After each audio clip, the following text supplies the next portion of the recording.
কথা শুনলে পরে মনটা আমার কয় বেশিরভাগ প্রবাসীদের জীবনে এরকমই হয়।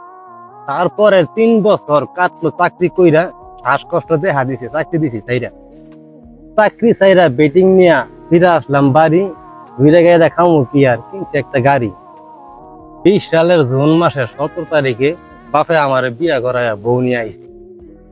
এইদিকে আমার বাবার 2টা কিডনি নষ্ট, ওষুধ খাওয়ার পরও বাবায় পাইতাছে যে কষ্ট। তারপরেও আমার বাবা মাকে শুধু বলে আল্লাহ যদি দিত সন্তান কুলে। সেপ্টেম্বরের 6 তারিখ বাবা গেল মইরা, মাথার উপরে ছায়া ছিল, বরগাছটা গেল ফিরা। এখন বট গাছের ছায়া হইয়া থাকলো বড় ভাই, আমার বাড়ির গাছ আমি বড় ভাইরে মানি তাই।